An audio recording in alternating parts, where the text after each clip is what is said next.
To our top story, and dozens of people are still missing after a dam burst its banks this week in the Kenyan town of Solai. Search and rescue operations continue at the site. It's feared more bodies will be found. Dozens of people were killed when the Patel Dam burst, sending floodwaters into the community below and destroying homes and farmland.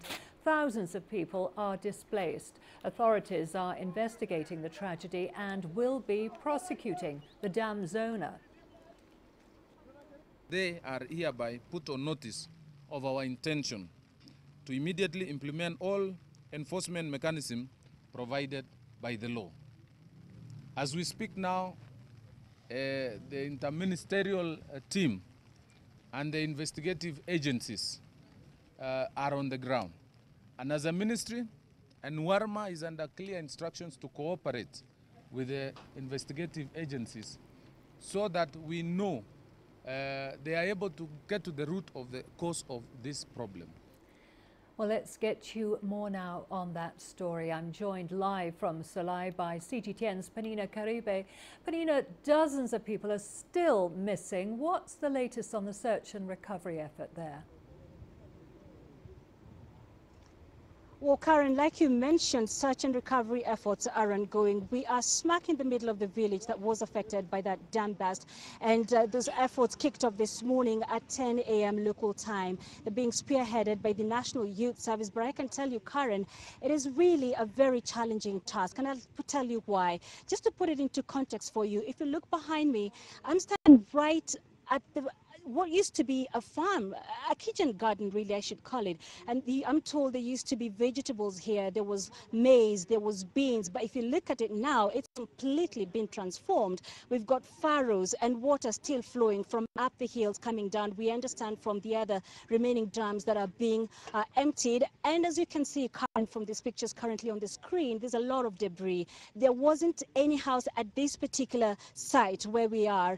We are told all of this has come from up the hill. These uprooted trees that were brought down by the ferocious waters. These ayushes, what remains of what were beddings or beds, and so many other items. There's also collapsed pit latrines, very deceptively hidden by all of this debris, Karen. And that alone poses a very grave danger, because you don't know where these pit latrines are. And there's no signage also to alert the team that is working here that this is where these pit latrines are. Then we have quick mud. You step on that area and then you quickly sink. So there's a lot of dangers here. The team treading very, very carefully. And as you can see, it's really devastating. The trees behind me, Karen, I don't know if you can really see them closely, but there's indicators of just how far or how high the waters were. They're covered.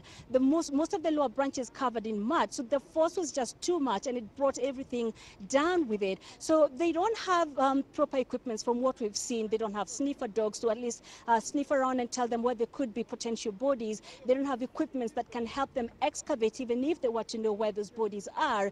And another problem, Karen, I should point out, is we are in the middle of the long rain season. It's pretty hot right now, but the clouds are quickly forming. We understand it's been pouring here every day, late afternoon going on into the night, and this again complicates those efforts. 44 people still unaccounted for. Anxiety building here for those families and relatives who still don't know the whereabouts of their loved ones.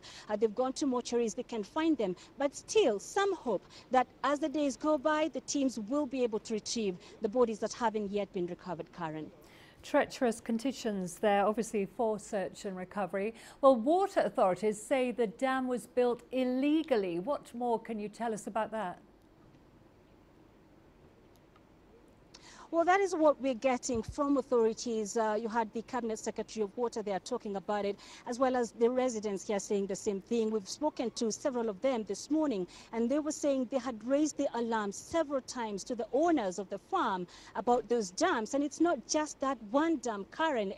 They say about 7 of them. And they say despite their many pleas to the owners of the farm, to the local authorities as well, all of that fell on deaf ears. So now what we hear is that there's a committee that has been set up. The Director of Public Prosecution has now ordered the police chief to investigate within 14 days and give back a report about those dams. In the meantime, I can tell you, Karen, this afternoon, the Red Cross is organizing a media trip to where those dams are, just so we can at least get an understanding of how exactly this tragedy happened and how even the other dams look like, because we've been hearing reports that some other dams have been leaking, but so far people haven't yet had access to those dams. So this afternoon we should get a clearer picture of that. And this community obviously has been completely devastated. How are people coping days after the dam burst? I could sum it up with one word, Karen: grief. A lot of grief in this community. So many people, as you can see, this particular space where I'm standing, there were 6 homesteads, all of them completely washed away. Most of them, 5, have people who were swept away and died in those waters. And so that captures for you the story that is just being repeated in every other place that you go around this area. Still, like I mentioned, a lot of people don't know where their loved ones are.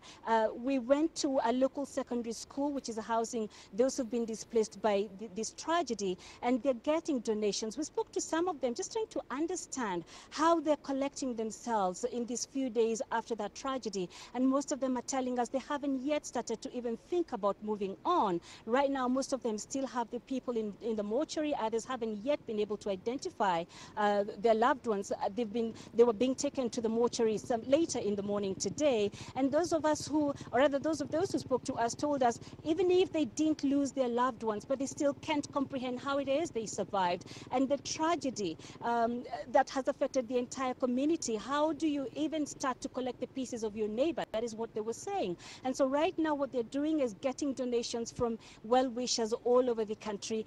We understand there's some kind of compensation program the government is working out, and so they're registering themselves and the things that they lost. We've been seeing quite a number of people coming here just taking photos using their mobile phones, and we understand it's just so they can be able to at least have in mind, this is where my home used to be, so that when they go to register what they had with the local authorities, they have something substantive to. We've lost Penina there. That was Penina Karibe there reporting from Solai following the dam burst.